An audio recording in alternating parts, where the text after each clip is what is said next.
persilakan kepada Bang Alex untuk memimpin firman dan doa.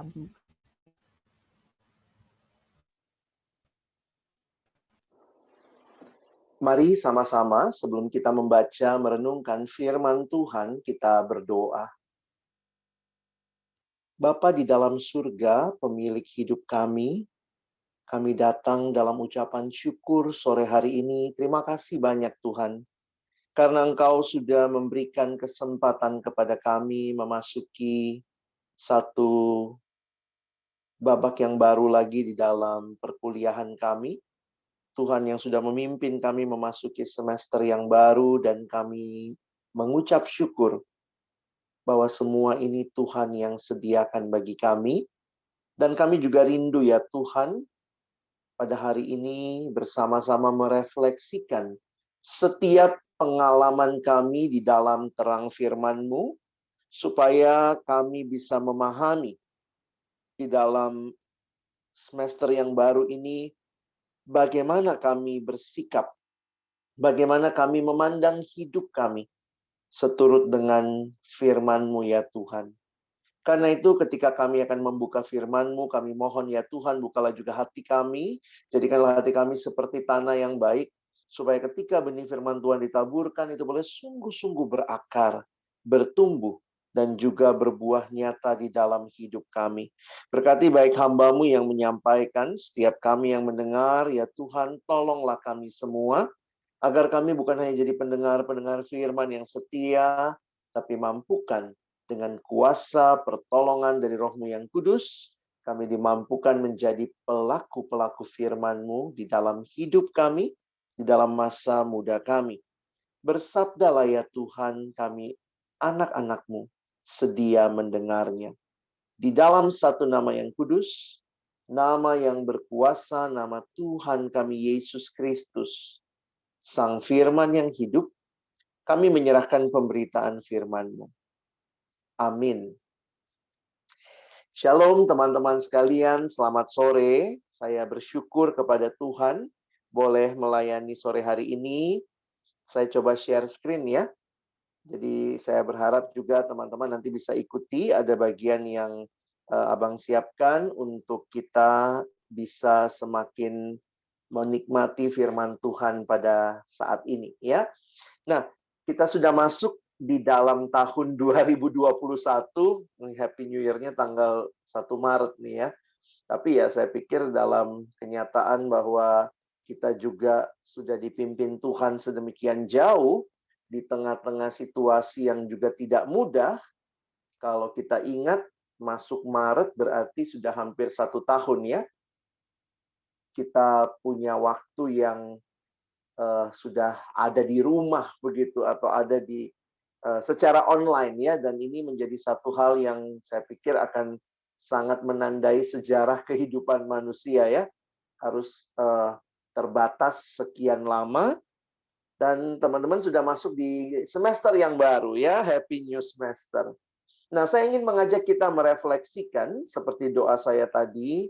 Mari kita coba merefleksikan pengalaman kita di dalam terang firman Tuhan. Tentu di dalam firman Tuhan tidak ada yang persis sama dengan pergumulan kita, tapi Allahnya adalah Allah yang sama. Tuhan kita Tuhan yang tidak berubah.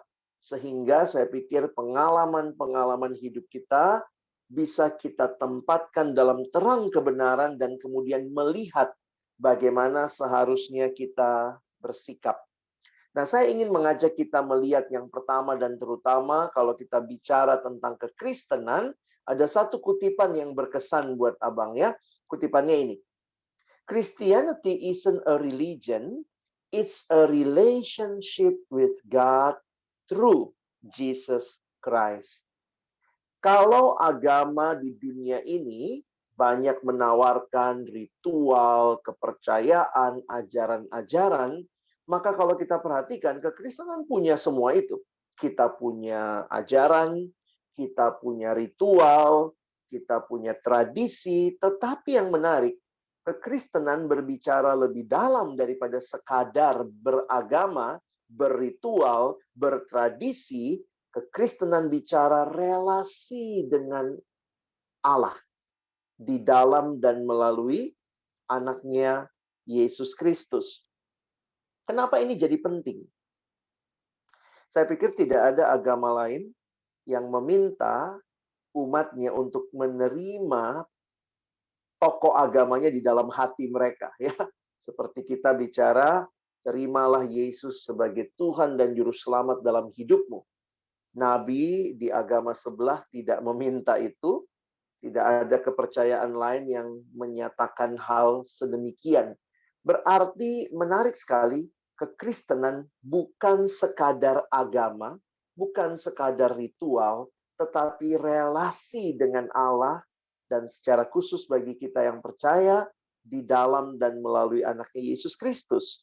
Mengapa ini jadi penting? Karena dengan kita benar-benar mengalami karya Kristus dalam hidup kita, kita bisa memandang segala sesuatu, termasuk pengalaman-pengalaman kita, segala hal yang kita lalui, yang kita jalani, di dalam perspektifnya Tuhan atau dari perspektifnya Tuhan.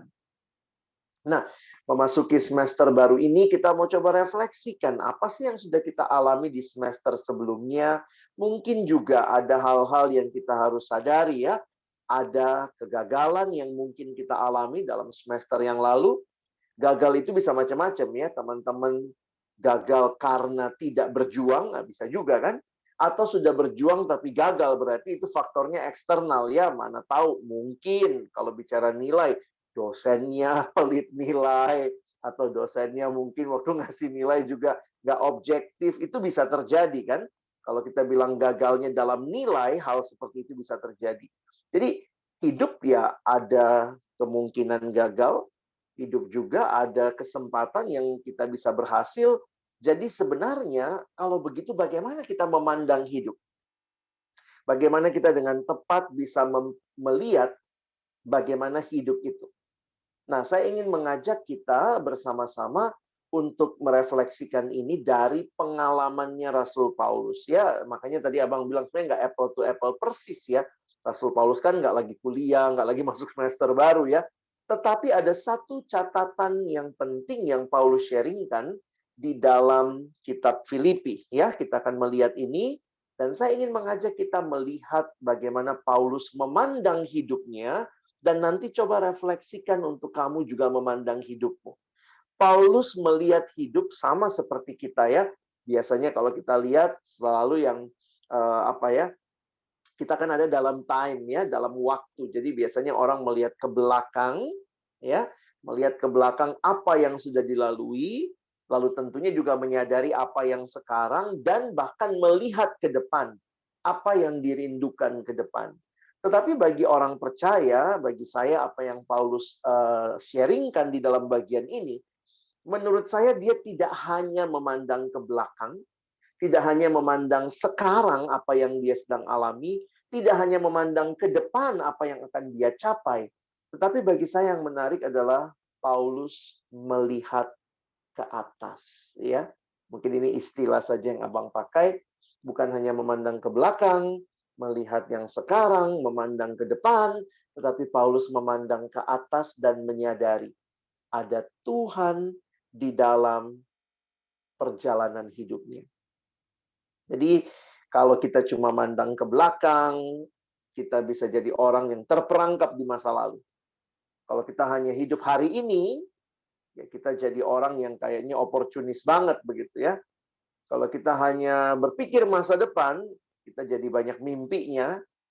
Jadi sebenarnya hidup harus seimbang gitu, ya. Kita hidup saat ini dengan berkaca, bercermin pada masa lalu yang sudah kita lalui dan harapan masa depan yang mau kita capai. Tapi kalau kayak begitu, orang dunia juga begitu, ya. Nggak usah jadi orang Kristen untuk memandang dunia masa lalu, masa kini, masa depan. Nah, apa yang membedakannya? Bagi saya yang membedakannya adalah orang percaya bisa melihat Allah. Waktu dia melihat masa lalunya, dia bisa melihat di mana Allah dalam masa lalunya. Waktu dia melihat masa kini, dia bisa melihat dan menyadari di mana Allah dalam kekinian yang dia hadapi. Dan bahkan waktu dia memandang, merencanakan hal-hal di masa depan, dia pun bisa melihat Allah Nah, ini saya pikir kunci kehidupan Kristen, relasi dengan Tuhan, ya. Nah, karena itu coba lihat bagaimana Paulus merefleksikan hidupnya dalam Filipi pasal 3 ayat 4 sampai 14. Nah, Abang ajak kita membaca bagian per bagian. Saya semua sudah tulis ayatnya di screen, nanti kalian bisa ikuti ya. Nah, saya mulai lebih dulu, tidak dari ayat 4, Abang mulai dari ayat 7, ya. Saya mulai dari ayat 7, perhatikan kalimat Paulus. Ya, sebelum masuk ke itu, ini sedikit latar belakang. Kalau teman-teman perhatikan, bahwa surat Filipi ini justru Paulus kirim dari dalam penjara. Nanti lihat di Filipi 1 ayat 7, ayat 13, ayat 17, jelas sekali. Paulus tuliskan ini dari dalam penjara. Paulus masuk penjara kenapa? Karena memberitakan Injil, ya, karena hidup benar, bukannya nyolong ayam terus masuk penjara, itu salah sendiri ya. Tetapi karena hidup melayani Tuhan, dia harus menanggung derita masuk ke penjara. Nah, apa yang menarik di dalam surat ini? Kalau teman-teman nanti membaca seluruh kitab Filipi, kalian akan surprise tentunya menemukan bahwa salah satu kata favorit yang muncul di dalam kitab Filipi adalah kata sukacita. Jadi kata sukacita atau bersukacitalah, teman-teman, kata ini muncul 16 kali dalam surat yang hanya 4 pasal. Ya, muncul 16 kali dalam surat yang singkat hanya 4 pasal. Bagi saya ini menarik untuk memperhatikan kenapa Paulus bisa menuliskan sukacita. Dia bukan lagi menang lotre gitu ya. Dia bukan lagi bagus nilainya begitu ya. Waktu kita tahu latar belakangnya, wow, Paulus lagi ada di dalam penjara. Jadi akhirnya saya melihat gitu ya, teman-teman, kita mesti belajar nih, apa sih rahasia Paulus di dalam sukacitanya tidak tergantung kepada kondisi. Kondisinya di penjara, tapi hatinya, hidupnya tetap bersukacita. Dari mana datangnya? Nah, itu saya pikir yang mesti kita lihat ya. Nah, nanti kesempatan lain teman-teman baca sendiri ya. Seluruh kitab Filipi kalian akan menemukan, dan hari ini Abang khusus bahas pasal 3 ayat 4 sampai 14. Saya mulai dari ayat 7 ya. Tetapi apa yang dahulu merupakan keuntungan bagiku, nah lihat ya, cara dia menggunakan istilah waktu di sini. Dia memandang masa lalunya ya. Apa yang dahulu merupakan keuntungan bagiku, sekarang kuanggap rugi karena Kristus. Dulu, sekarang. Ada time frame di situ. Paulus bisa melihat hidupnya. Dulu dan sekarang, aku anggap yang dulu itu rugi karena Kristus. Malahan segala sesuatu kuanggap rugi, karena pengenalan akan Kristus Yesus Tuhanku lebih mulia daripada semuanya. Oleh karena dialah, aku telah melepaskan semuanya itu dan menganggapnya sampah, supaya aku memperoleh Kristus dan berada dalam Dia, bukan dengan kebenaranku sendiri karena mentaati hukum Taurat, melainkan dengan kebenaran karena kepercayaan kepada Kristus, yaitu kebenaran yang Allah anugerahkan berdasarkan kepercayaan. Apa yang lagi Paulus sharingkan? Saya mau ajak kita fokus ayat 7 dulu ya. Perhatikan, Paulus berkata di ayat 7, apa yang dahulu merupakan keuntungan bagiku. Apa saja sih yang dahulu merupakan keuntungan bagi Paulus? Teman-teman, sebenarnya kalau kita pikir-pikir gitu ya, apa yang Paulus sharingkan di ayat sebelumnya, karena tadi kita mulai dari ayat 7 ya, dia mulai dengan kata tetapi apa yang dahulu. Nah, sekarang kita lihat yang dahulunya ini. Nah, di sini Abang angkat mulai dari ayat 4-nya. 4, 5, 6. Ternyata dulu Paulus itu menaruh percayanya pada hal-hal lahiriah.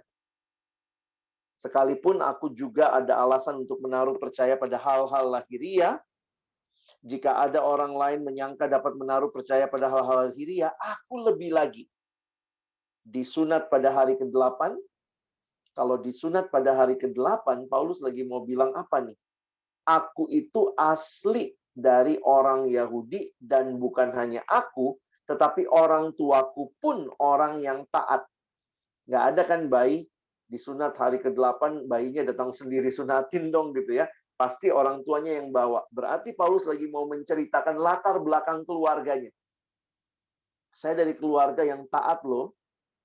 Dari bangsa Israel, dari suku Benyamin, orang Ibrani asli, tentang pendirian terhadap hukum Taurat, aku orang Farisi, tentang kegiatan aku penganiaya jemaat, tentang kebenaran dalam mentaati hukum Taurat, aku tidak bercacat. Paulus sebelum kenal Tuhan, dia bahkan melihat hidupnya begitu berapi-api membela agama Yahudi, sampai dia menganiaya jemaat. Nah, jadi sebenarnya kalau mau dipikir-pikir ya, Paulus bisa waktu sekarang jadi rasul gitu ya, dia bisa balik reflect lagi, wow, masa lalu saya itu gagal banget gitu, gagal paham. Bukannya mencintai Tuhan, malah menganiaya jemaat Tuhan, dan menaruh percaya pada hal-hal yang lahiriah. Teman-teman, mungkin kegagalan kita nggak sama kayak Paulus ya. Paulus gagalnya ketika dia memiliki konsep yang salah di masa yang lalu. Tetapi bagi saya tetap aja ya, Paulus melihat ini sebagai kegagalan. Kegagalan Paulus yang pertama dan terutama adalah percaya pada dirinya. Mungkin kalau kita lihat, salah ya percaya diri ya. Maksudnya begini loh. Paulus percaya bahwa dirinya lah segala-galanya. Nah, itu masalah. Nah, saya nggak tahu kesalahan apa, pengalaman gagal apa. Kalau kalian lihat semester lalu, mungkin kamu lihat nilaimu, atau mungkin waktu pikir, waduh, coba waktu itu papernya aku bisa lebih bagus ya. Coba waktu itu aku bisa pakai waktu lebih baik ya. Jadi memang kalau lihat masa lalu, penyesalan tuh ada.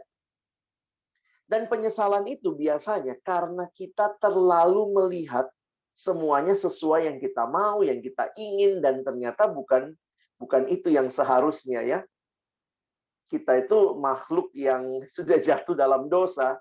Ya, kadang-kadang kalau kita bicara gagal, pertama periksa diri kita ya. Jangan-jangan memang kita gagal karena kitanya gitu ya. Terlalu santai, terlalu hedon, terlalu nyaman, nggak tahu di rumah terus gitu ya. Mungkin Netflix mulu gitu ya. Kuliah jadi sambilan, Netflix utama. Jadi dibalik gitu ya. Biasanya kan harusnya kuliah utama, pulang kuliah sempetin nonton Netflix. Biasanya gitu ya. Sekarang kayaknya Netflix utama ya. Lalu kemudian kuliah sambilan. Ya, sambil dengar, sambil punya 2 device, satu pakai laptop, satu pakai HP, bisa gampang banget. Saya nggak tahu apa yang kita hayati sebagai kegagalan kita. Tapi kalau merefleksikan kegagalan, jangan-jangan itu karena kita merasa diri kita lah segala-galanya. Saya mau nyaman, saya mau santai, saya mau aman, begitu ya. Nah, tentu ini hal yang salah. Tapi tadi Abang bilang juga ya, ada juga kemungkinan pengalaman kegagalan karena dari faktor eksternal. Ya. Nah, eksternal itu memang kita nggak bisa kontrol. Dosen lagi bete, nilaimu yang jelek gitu ya. Itu mungkin juga. Tapi poinnya begini, buat saya adalah kita perlu bukan hanya terima kegagalannya, tapi belajar merefleksikan apa sih yang Tuhan mau ajarkan dalam kegagalan yang kita lalui. Jangan tinggal dalam kegagalan, jangan susah move on gitu ya, tapi belajarlah sesuatu dan kemudian move forward ya. Nah, karena itu saya melihat bagi Paulus, dia nggak tinggal dalam kegagalan, dia rise up begitu ya, sesuai tema kita hari ini. Apa yang dia lihat? Dia melihat bukan kepada apa yang sudah lewat. Dia rise up, teman-teman. Sekarang lihat ayat 8 lagi ya. Dari ayat 7 tadi kita bahas, sekarang ke ayat 8. Sekarang dia mengatakan, malahan segala sesuatu ku anggap rugi karena pengenalan akan Kristus Yesus Tuhanku lebih mulia daripada semuanya. Wow. Bagi saya yang menarik, Paulus bisa melihat hidupnya yang dulu ketika dia percaya dirinya segala-galanya, sekarang dia bilang itu kuanggap rugi karena pengenalan akan Kristus Yesus. Jadi sebenarnya anak Tuhan kita nggak boleh pede ya. Nggak boleh percaya diri dalam arti percaya diri kita lah segala-galanya. Kita mestinya PT, percaya Tuhan. Ya, banyak kali kalau kau refleksikan kegagalanmu, kegagalanku ya, karena kita kepedean. Merasa diri kita lah segala-galanya, kenyamanan kita lah segala-galanya, kemauan kita lah segala-galanya, dan kita lupa. Sebenarnya Tuhan sudah memberikan kepada kita kehendaknya, apa yang Dia mau dari hidup kita. Ya. Nah, perhatikan ayat ini. Paulus berkata, oleh karena dialah aku telah melepaskan semuanya itu dan menganggapnya sampah supaya aku memperoleh Kristus dan berada dalam Dia. Nah, ini kata kunci yang menarik ya. Berada dalam Dia bukan dengan kebenaranku sendiri karena mentaati hukum Taurat, melainkan karena kebenaran karena kepercayaan kepada Kristus. Yaitu kebenaran yang Allah anugerahkan berdasarkan kepercayaan. Apa yang menarik dari ayat ini? Ini generasi GPS katanya ya. Posisi sangat penting ya. Bagi saya, Paulus melihat hidupnya dalam Kristus. Penting kamu pastikan, kamu dalam Kristus atau dalam dosa. Kalau kamu gagal karena kamu dalam dosa, itu salah sendiri. Nyolong, nyontek, terus dosen kasih nilai jelek, plagiat, copy paste, ya dalam dosa ya gagal, itu sudah konsekuensi. Tapi dalam Kristus mungkin nggak ada juga kegagalan. Mungkin kegagalannya adalah gini ya, kamu mau hidup benar, teman-temanmu nggak suka sama kamu. Ada orang kan, makanya buat saya begini, hati-hati melihat kegagalan, karena jangan-jangan yang kamu bilang kegagalan, aduh aku nggak punya teman semester lalu bang. Tapi ternyata kenapa kamu nggak punya teman? Karena kamu mau hidup benar, nggak mau nyontek, nggak mau copy-paste tugas, nggak mau ngirimin tugas ke teman yang temannya tinggal nyalin. Berarti itu bukan kegagalan sebenarnya. Kamu sudah belajar hidup benar di dalam Kristus. Makanya ingat baik-baik. Bukan hanya apa yang terjadi di masa lalu, tapi di mana Kristus di masa lalumu itu. Sehingga kamu bisa lihat, ini kegagalan karena dosa, atau ini kegagalan tanda kutip karena saya taat sama Kristus. Nah, bagi Paulus, dia melihat bahwa sekarang yang dia lakukan dalam Kristus, walaupun teman-teman dia di dalam penjara loh, tapi buat dia itu no problem. Yang dulu yang kayaknya sangat megah itu, tapi Paulus bilang itu sampah. Kalau saya percaya diri bahwa sayalah segala-galanya dengan semua itu sampah, kata Paulus. Sekarang saya memperoleh Kristus. Dan itu adalah anugerah ya. Karena kalau kita perhatikan kalimat Paulus tadi, bukan dengan kepercayaanku sendiri, tapi kepercayaan yang Allah anugerahkan. Itu anugerah. Makanya coba lihat terjemahan bahasa Indonesia sehari-hari. Di ayat 8 dikatakan begini, bukan saja hal-hal tersebut, tetapi malah segala sesuatu saya anggap sebagai hal-hal yang hanya merugikan saja. Yang saya miliki sekarang ini adalah lebih berharga, yaitu mengenal Kristus Yesus Tuhanku. Karena Kristus, maka saya sudah melepaskan segala-galanya, saya menganggap semuanya itu sebagai sampah saja, supaya saya bisa mendapat Kristus, ayat 9. Dan betul-betul bersatu dengan Dia. Hubungan yang baik dengan Allah tidak lagi saya usahakan sendiri dengan jalan taat kepada hukum agama. Sekarang saya mempunyai hubungan yang baik dengan Allah karena saya percaya kepada Kristus. Jadi, ini kesimpulannya. Hubungan yang baik itu datang dari Allah, itu anugerah ya, berdasarkan percaya kepada Kristus, kepada Yesus Kristus. Jadi teman-teman, mari kita memastikan dalam kita menjalani hidup ini. Saya tidak lagi terjebak di masa lalu, saya bangkit, dan saya sekarang harus benar-benar hidup di dalam Kristus. Posisi menentukan. Kamu sedang di dalam Yesus, atau kamu sedang masih main-main dengan dosamu. Dan ingat, dosa selalu membawa kegagalan. Mungkin belum kelihatan kegagalannya. Tapi ketika orang menabur dalam daging, kata Alkitab, dia akan menuai kebinasaan. Maksudnya apa? Saya suka bayangkan gini ya.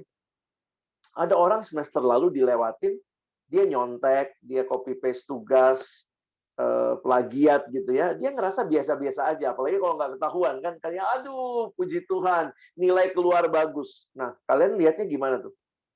Nilai bagus, apakah di dalamnya prosesnya kamu jalani dengan baik, sehingga kamu bisa lihat ini gagal apa enggak. Jadi gagal kita itu jangan dilihat hanya dari nilainya berapa. Lihatlah dari prosesnya, kamu taat sama Tuhan atau tidak. Nah, bayangkan kalau orang menabur dalam dagingnya, wah nyontek nggak ketahuan, plagiat nggak ketahuan, luluslah, wah lulus jadi sarjana nyontek. Cuman dia sama Tuhan yang tahu kan. Wah, dosen kan kadang-kadang juga banyak yang diperiksa, mungkin nggak ngecek satu-satu. Puji Tuhan, nggak ketahuan. Orang yang terbiasa jutek, maju dengan nyontek, nanti kalau jadi alumni, kerjanya mungkin juplok, maju dengan amplop, nyogok sana-sini. Kenapa? Nggak punya kualitas. Jadi saya suka membayangkan gitu ya, mungkin yang sekarang kamu lakukan tidak ketahuan, tetapi apa yang kamu tabur sekarang, satu waktu kelak. Hati-hati, itu bisa jadi kamu tuai. Kenapa? Karena tidak setia dengan hal-hal kecil. Pastikan kamu ada dalam Kristus. Di dalam menjadi anak Tuhan, waktu mempelajari kitab Filipi ini yang abang dapatkan ya. Apa sih esensi menjadi orang Kristen? Kristus, relasi dengan Kristus. Karena itu, di dalam Alkitab, banyak sekali kata di dalam Kristus, in Christ. Dalam kitab Filipi, ini adalah kata juga yang favorit, itu muncul sampai 15 kali. Jadi pastikan teman-teman ya, pastikan kamu bangkit di dalam Kristus. Ingatlah bahwa keselamatan kita bukan apa yang saya lakukan bagi Tuhan, tapi apa yang Tuhan lakukan bagi kita. Jadi bagaimana mengatasi kegagalan? Bagaimana melihat kegagalan? Lihatlah dalam perspektif di dalam Kristus. Kalau tadinya gagal karena HPD ya, percaya diri, maka tema kedua kita mesti belajar PT, percaya Tuhan, believe. Paulus rise up, but also believe in Jesus. Betul-betul dia percaya sama Tuhan. Jadi dia bisa move on. Nah, bagaimana wujud percaya sama Tuhan? Perhatikan, ini dilanjutkan lagi. Ini dalam kekiniannya ya.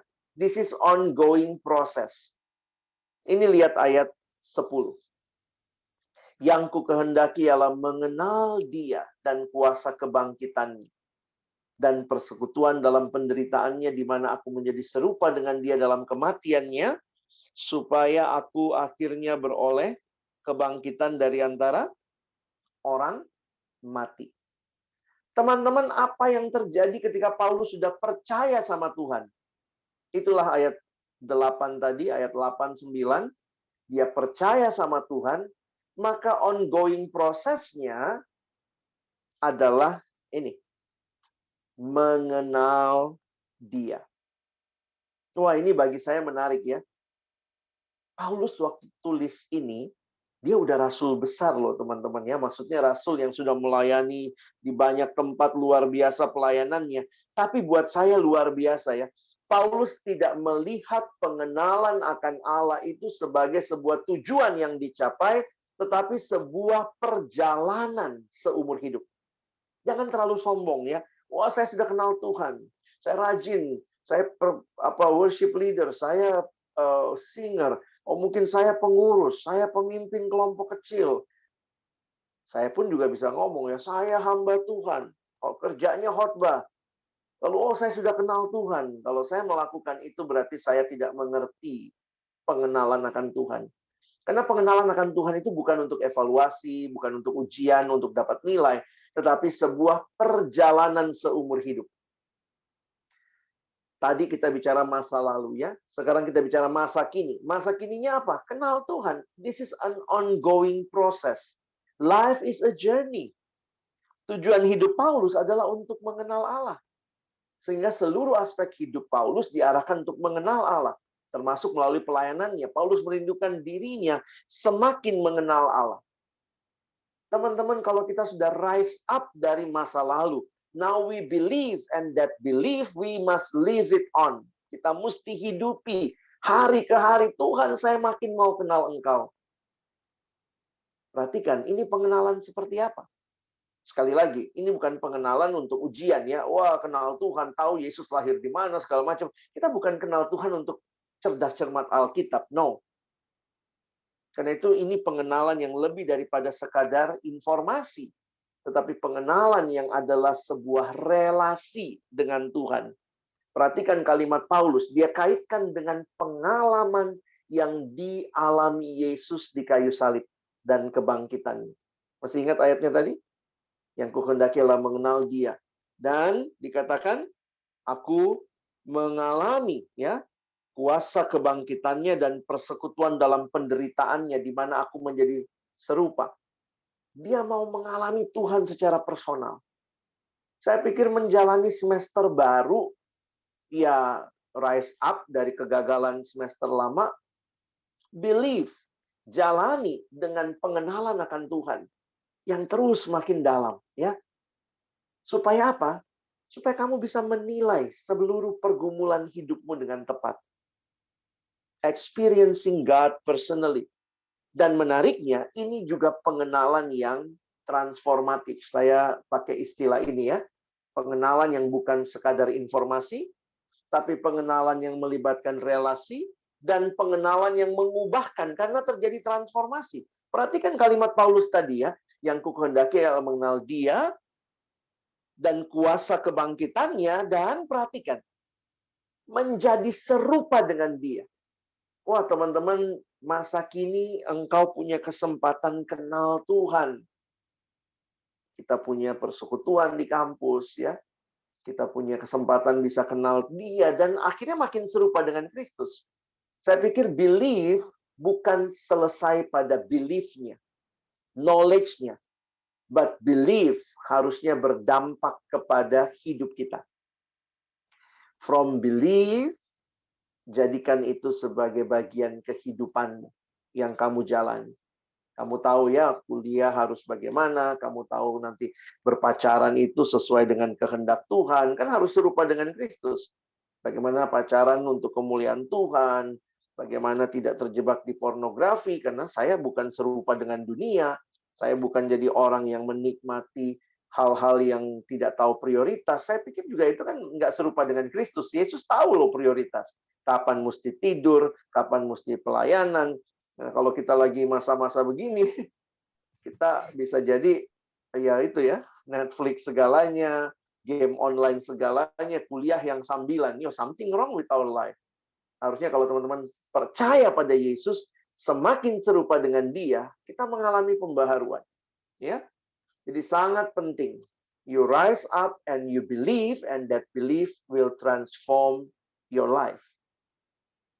What will happen for the future? Kita udah bicara past, present, sekarang kita bicara future. Future bagi saya ini tema kita hari ini, faithful. Menarik sekali ayat 12 sampai ayat 14, lihat bagaimana Paulus bicara tentang dirinya. Bagi saya ini kerendahan hati luar biasa ya. Paulus berkata begini, bukan seolah-olah aku telah memperoleh hal ini atau telah sempurna, melainkan aku mengejarnya. Kalau-kalau aku dapat juga menangkapnya, karena aku pun telah ditangkap oleh Kristus Yesus. Saudara-saudara, aku sendiri tidak menganggap bahwa aku telah menangkapnya, tetapi ini yang kulakukan. Aku melupakan apa yang telah di belakangku dan mengarahkan diri kepada apa yang di hadapanku dan berlari-lari kepada tujuan untuk memperoleh hadiah, yaitu panggilan surgawi dari Allah dalam Kristus Yesus. Teman-teman, dalam mengikut Tuhan yang butuh apa sih ya? Bukan puas diri, oh saya sudah kenal Tuhan, saya sudah kenal semua tentang Tuhan, tapi ini perjalanan seumur hidup. Dan untuk bisa bertahan seumur hidup, teman-teman dan saya, dalam perjalanan mengejar ya pengenalan akan Tuhan, keserupaan dengan Kristus, kita butuh faithfulness. Kita butuh kesetiaan. Banyak orang memulai dengan baik. Wah, semester baru mulai. Wah, datang PM hari ini. PM celebration. We celebrate God's faithfulness. Yes. Saya mau lihat nih, akhir semester masih segini nggak yang datang? Harusnya sih lebih banyak ya. Banyak orang memulai dengan baik, tapi sedikit yang bertahan sampai akhir. Paulus tidak gegabah. Paulus nggak bilang, wah saya sudah sampai akhir. Ini bagi saya kerendahan hati luar biasa ya. Aku terus mengejarnya. Aku belum sempurna. Tapi kemudian kalau kita perhatikan, disinilah butuh faithfulness kan? Maukah kita remain faithful? Nah ini yang Abang ingin kita refleksikan hari ini bagi kita semua. Bagaimana melihat masa lalu? Ingat, lihat Tuhan di dalamnya. Bagaimana memandang masa kini? Ingat, lihat Tuhan di dalamnya. Saya makin kenal Tuhan. Bagaimana memandang masa depan? Saya lihat Tuhan. Tuhan tolong saya setia sampai akhir. Kenapa? Saya belum sempurna. Saya belum mencapainya. Saya mesti terus meminta Tuhan tolong saya. Setia sampai akhir. Dan teman-teman yang dikasihi Tuhan, tahun 2021 sudah kita masuki. Semester baru kalian sudah masuki, tapi ya situasinya masih sama ya. Kita masih belajarnya online dan segala macam. Maka saya rindu ya bagi kita masuki semester ini dengan tekad juga ya. Tekad untuk terus hidup dalam Tuhan. Karena itulah kekuatan bagi kita melewati hari-hari ini. Bagaimana bisa memandang hidup, ya kita butuh kedekatan dengan Tuhan. Christianity is not religion, tapi sebuah relasi yang hidup dengan Tuhan. Makanya saya mendorong teman-teman masuk semester ini jangan cuma kuliahnya yang bagus ya. Bangun hidup yang terus berakar dalam firman Tuhan. Miliki terus komitmen untuk bertumbuh. Ingat fungsi firman Tuhan, jelas ya. 2 Timotius 3:16, 17. Segala tulisan yang diilhamkan Allah memang bermanfaat untuk mengajar. Jadi Alkitab mengajar kita, menyatakan kesalahan, memperbaiki kelakuan, dan untuk mendidik orang dalam kebenaran. Dengan demikian tiap-tiap manusia kepunyaan Allah diperlengkapi untuk setiap perbuatan baik. Bagaimana hidup benar? Tidak terus-menerus dalam dosa. Ya hidup dalam firman. Mazmur 119 ayat 9 mengatakan, dengan apakah seorang muda mempertahankan kelakuannya bersih? Dengan menjaganya sesuai dengan firman. Biasakan. Kalau yang kau biarkan masuk dalam dirimu, pornografi, ya, yang kau biarkan masuk dalam dirimu cuman sekedar film-film dengan semua nilai-nilainya, ya tidak akan menolong kamu bisa hidup benar. Tapi kalau kau membiarkan firman Tuhan mentransformasi hidupmu. Jadi apa yang masuk itu juga yang keluar. Kalau yang masuk sampah, yang keluar juga sampah. Tapi kalau yang masuk kebenaran, biarlah itu mengubah hidup kita. Kalimat yang indah dari Bapak D.L. Moody, dia mengatakan, the Bible will keep you from sin. Or, sebaliknya, sin will keep you from the Bible. Banyak orang tidak memberi diri, baca firman, makin hidup dalam dosa.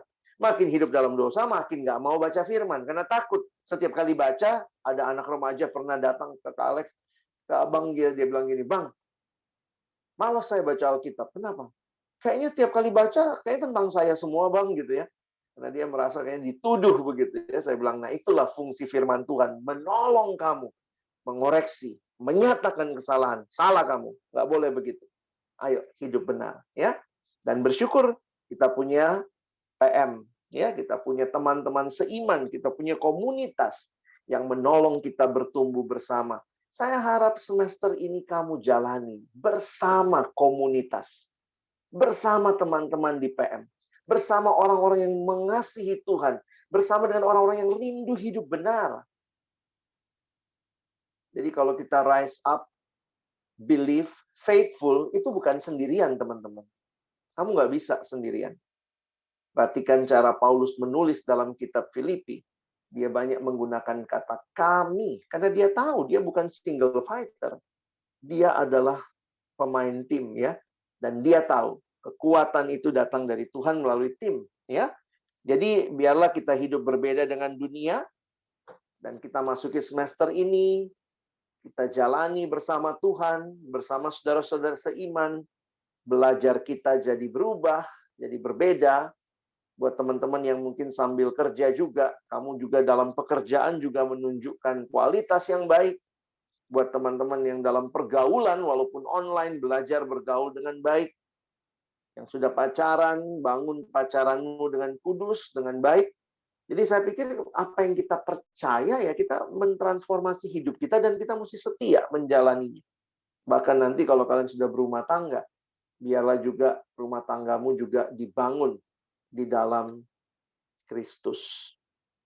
Kita masuk tahun yang baru, tapi ingat. Kita masuk semester yang baru, tapi ingat. Apa yang kita ingat? Tuhannya tetap sama. Same God. This is new year. This is new semester, but still we have the same God. Karena itu, teruslah berserah kepadanya, percaya kepadanya, alami tema hari ini, ya. Rise up, believe, and faithful. Amin. Mari kita berdoa. Terima kasih Tuhan, kami melalui hidup kami bersama dengan Tuhan. Itulah yang membedakan kami dari yang lainnya. Terima kasih karena Tuhan menolong. Di tengah-tengah kehidupan ini, kami tidak berjalan sendirian. Ketika kami gagal, Tuhan tidak minta kami tinggal dalam kegagalan. Tapi bangkit, memandang kepada Tuhan, percaya kepada Tuhan. Dan kepercayaan itu mengubahkan hidup kami. Dan kami mau setia Tuhan. Setia sampai akhir. Bukan karena kami kuat. Bukan karena kami mampu. Tapi seperti Paulus katakan, aku terus mengejarnya. Kami rindu Tuhan. Dengan kekuatan-Mu, kami dimampukan setia sampai akhir. Dan inilah yang menjadi kerinduan kami. Mengawali semester ini, banyak hal yang kami mungkin masih belum tahu apa yang terjadi. Bagaimana kami bertahan dalam situasi yang juga mungkin tidak mudah bagi sebagian besar kami. Bagaimana kami harus melaluinya. Tapi satu hal yang pasti, ada Tuhan yang memegang masa depan kami, dan kepadamu kami berserah. Tuhan, terima kasih banyak buat firman-Mu. Tolong kami bukan cuma jadi pendengar, tapi jadi pelaku firman-Mu. Kami bersyukur dalam nama Yesus kami berdoa. Amin.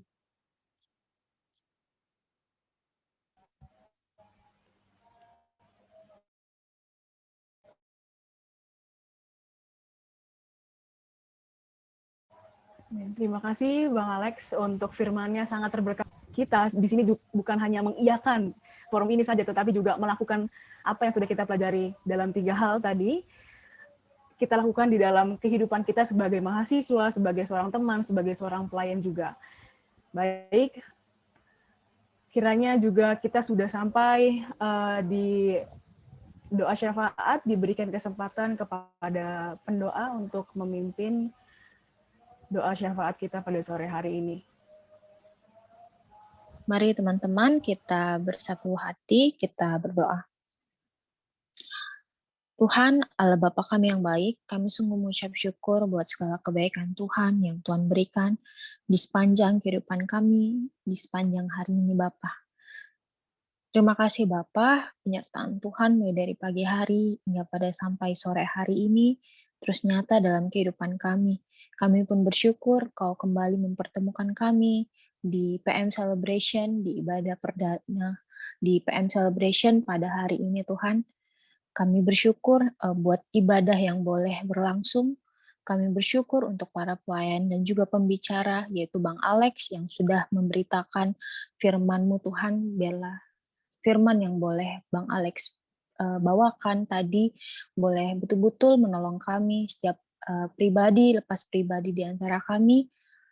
Biarlah kami setiap mahasiswa di Ukrida ini Tuhan boleh semakin berintegritas dan semakin menyadari mungkin kegagalan kami di semester yang lalu. Biarlah di semester ini kami terus hidup di dalam Tuhan, kami terus mengandalkan Tuhan di dalam setiap susah yang kami akan jalani ke depannya Bapa. Tuhan, kami juga bersyukur buat hari ini, buat Bang Alex yang sudah memberitakan firman-Mu. Kami berdoa buat Bang Alex, biarlah Engkau yang memberkati kehidupannya, kehidupan pekerjaannya, pelayanannya, kehidupan keluarganya. Tuhan yang terus tambah-tambahkan berkat, Tuhan yang sertai dia, serta memberikan dia kesehatan selalu di tengah-tengah kepadatan aktivitasnya Tuhan. Terima kasih Tuhan, terima kasih. Kami juga saat ini mau berdoa buat PM Ukrida dan juga setiap pengurus yang ada Bapak. Kami berdoa buat setiap program kerja yang telah disusun dan juga setiap kegiatan-kegiatan yang akan dilaksanakan di sepanjang semester ini. Kami berdoa biarlah Engkau berikan hikmat kepada mereka, pada pengurus, dan juga berikan hati yang betul-betul mau melayani Tuhan dengan setulus hati Bapa. Tuhan, kami juga berdoa buat setiap pelayan yang boleh Tuhan pakai baik di ibadah pada hari ini dan juga di ibadah-ibadah selanjutnya Bapa, kiranya Engkau memberikan hati kepada mereka juga untuk mau melayani Tuhan dan senantiasa boleh bertumbuh dalam setiap pelayanan yang telah boleh dibebankan kepada mereka. Tuhan, kami juga berdoa buat bangsa dan negara kami, bangsa Indonesia yang saat ini masih terus berjuang melawan pandemi COVID-19, Bapa. Kiranya Bapa berikanlah kesadaran kepada kami, setiap masyarakat Indonesia, untuk mematuhi protokol kesehatan 3M, meskipun vaksinasi sudah mulai dilakukan di berbagai daerah, tapi kami terus berpengharapan kepada Tuhan, Kau juga memberikan kami kesadaran untuk melakukan setiap protokol kesehatan yang harus kami lakukan, Bapa. Kami berdoa juga buat setiap tenaga medis yang masih berjuang sampai saat ini, Bapa, di garda terdepan. Kami berdoa agar kiranya mereka terus diberi kesehatan, Kau beri terus mereka kekuatan dan semangat, sehingga pada akhirnya pandemi ini boleh selesai, mereka juga boleh bertemu dengan keluarganya tanpa ada kendala dan hambatan, Bapa. Tuhan, tak lupa kami juga ingin berdoa untuk Ukrida, setiap pemimpin serta jajaran yang ada di kampus kami, kampus Ukrida, kiranya di dalam kondisi seperti ini, mereka boleh tetap melakukan pekerjaannya dengan baik, Bapak. Kami berdoa buat dosen-dosen yang mengajar kami, kiranya setiap dosen yang mengajari kami boleh tetap memberikan pengajaran yang baik, cara yang terbaik agar setiap dari kami semua boleh tetap mengerti dan tetap semangat dalam menjalani semester baru ini, Tuhan.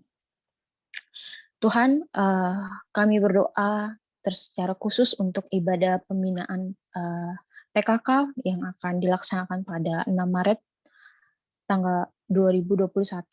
Berdoa buat setiap PIC yang sudah boleh menyiapkan hati dan juga menyiapkan waktu, dan juga tak lupa kami mendoakan pembicara yang nantinya akan memimpin dalam pembinaan PKK nanti. Tuhan, kiranya pembinaan PKK nanti boleh menolong setiap PKK yang ada untuk boleh semangat memberitakan firman Tuhan dan juga semangat dalam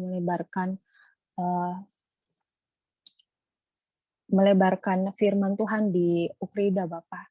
Biarlah setiap kelompok kecil yang ada juga boleh Tuhan yang pimpin, biarlah setiap orang yang ada di dalam kelompok kecil ini, Bapak, boleh terus bertumbuh di dalam Tuhan dan semakin menjadi anak-anak Tuhan yang serupa denganmu, Tuhan.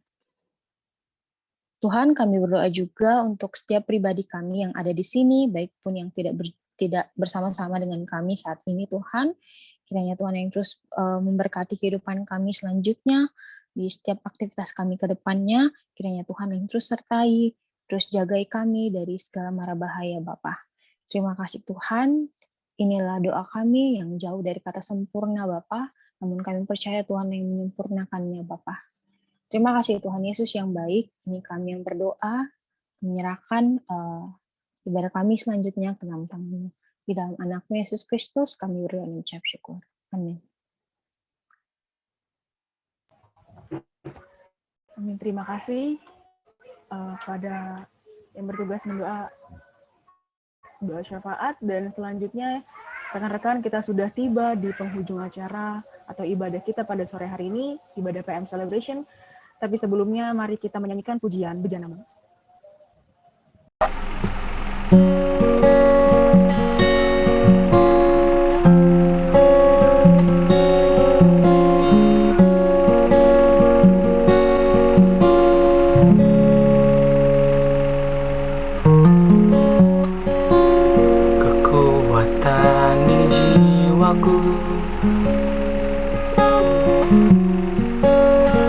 Ketenangan batinku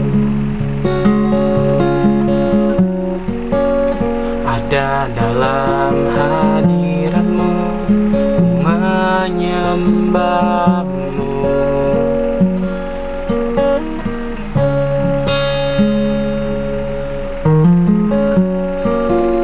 Bersungkurku di kaki-Mu,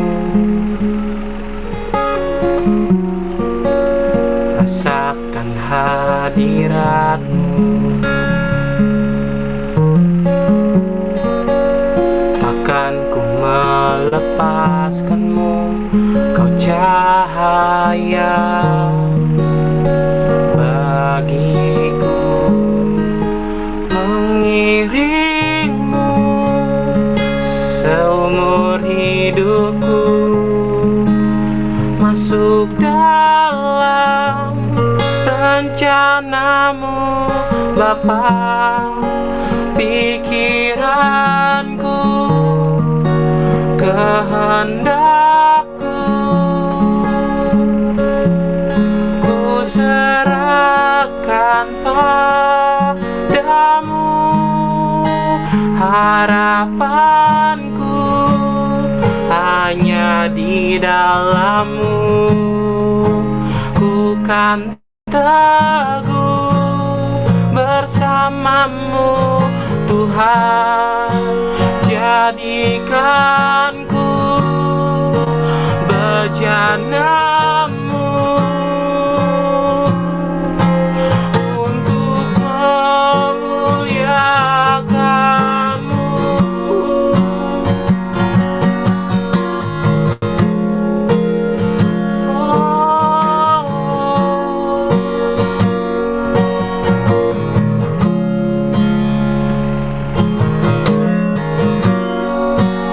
Tersungkurku di kaki-Mu, rasakan hadirat-Mu.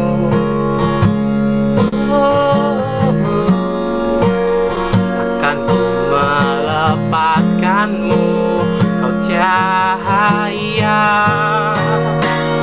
bagiku. Mengiring-Mu seumur hidupku, masuk dalam rencana-Mu Bapa. Pikiranku, kehendakku,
rencanamu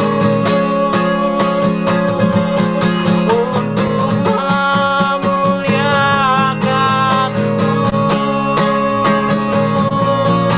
untuk memuliakanmu, untuk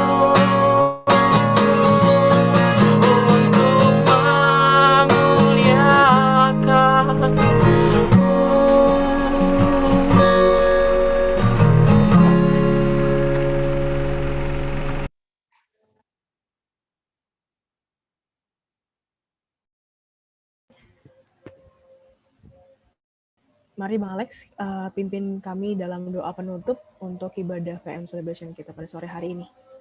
Mari satukan hati kita berdoa menutup ibadah ini. Biarlah pujian kami ini menjadi kerinduan kami memasuki semester yang baru. Bahwa kami berjalan bersama Tuhan, berjalan bersama komunitas anak-anak Tuhan, mengiring-Mu ya Tuhan seumur hidup kami. Itulah yang menjadi kerinduan kami dan juga tekad kami setelah kami mengikuti ibadah ini. Sekali lagi terima kasih untuk Tuhan yang boleh memberikan kekuatan kepada kami di dalam dan melalui ibadah hari ini, baik melalui setiap pujian, doa, dan juga firman. Sekali lagi kami mohon, biarlah Tuhan memimpin setiap kami menapaki hari-hari ke depan di semester yang baru ini. Kami menyerahkan diri kepada Tuhan dan kami menutup ibadah ini dalam ucapan syukur. Di dalam nama Tuhan Yesus Kristus, kami sudah berdoa dan bersyukur. Amin.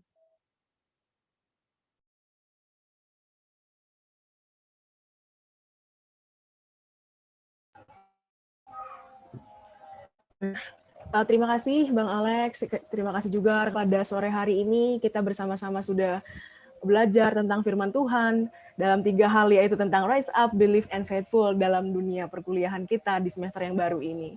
Dan selanjutnya aku kembalikan lagi kepada Ruth. Silakan Ruth. Terima kasih Tri. Oke, terima kasih buat hari ini pelayan firman kita Bang Alex Mangohi dan worship leader ada Triani Puspitasari dari Psikolog 2019, singer ada Yohanes Stefanus dari Teknik Informatika 2020, pendoa Kevin Virginia dari Sistem Informasi 2018, operator Corneli Bobby Manajemen 2020. Terima kasih atas pelayanannya, Tuhan Yesus memberkati. Untuk teman-teman bisa mengisi link absen yang aku berikan nanti di grup chat ya. Nah, selanjutnya, pengumuman selanjutnya, Sabtu tanggal 6 Maret 2021 kita ada pembinaan PKK dengan tema eksposisi. Jadi yang penasaran gimana sih kalian harus ikut, itu jam 5 via Zoom. Terus yang kedua seperti biasa persekutuan doa setiap hari Rabu jam 5 via Zoom juga. Lanjut. Ya. Yang selanjutnya ada ibadah KPM tanggal 15 Maret 2021 jam 5 dengan tema pemuritan yang tidak sehat yang akan dilayani oleh Bang Renaldi Filipus. Jadi teman-teman semua boleh join juga, ikut lagi ibadah KPM, kita bareng-bareng beribadah. Yang selanjutnya ada training pelayan nih, tanggal 10 April. Nah, teman-teman yang buat kamu yang suka menyanyi atau main musik, tapi bingung nih ladang pelayanannya, bisa banget nih kita belajar bareng di training online ini nih. Nggak cuma training aja, kita bakalan ibadah juga. Ini training pelayan itu tanggal 10 April 2021 jam 3. Jadi teman-teman yang mau ikutan training pelayan ini, tunggu info selanjutnya, kita akan share info selanjutnya di grup. Jadi ikut ya, buat yang mau pelayanan, bingung gimana nih, kita belajar bareng-bareng di training pelayan ini. Selanjutnya, berdoa. Selamat ulang tahun buat teman-teman yang berulang tahun di bulan Januari, ada Kenny Vincentius dari IT 2020, Felita, Manajemen 2020, Jessica Milania, Manajemen 2018, Windy Natasha Handesti, Psikolog 2019, Hana Christian, Psikolog 2020, Jessica Gracelia, Akuntansi 2020.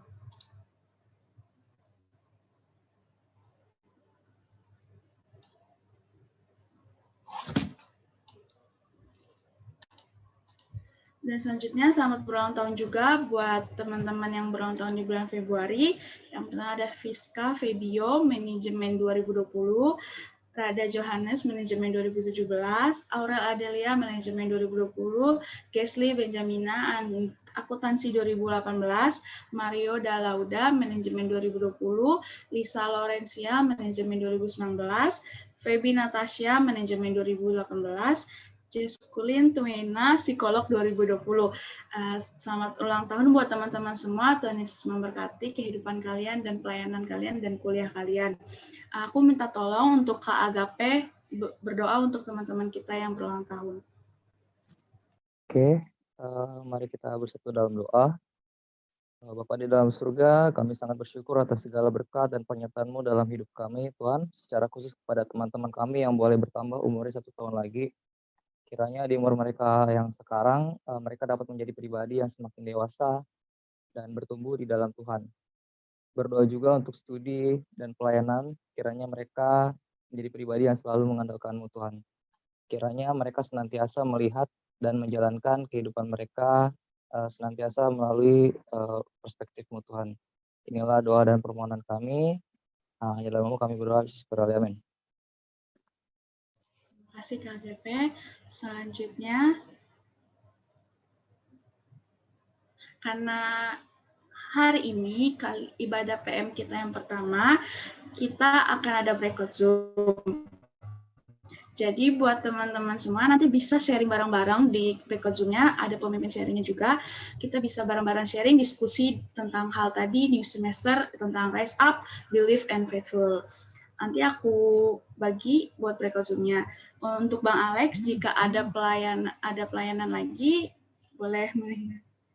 Terima kasih atas pelayanannya, Bang. Sama-sama, selamat lanjut ya. Saya pamit dulu. Tuhan berkati semua. Iya, Bang.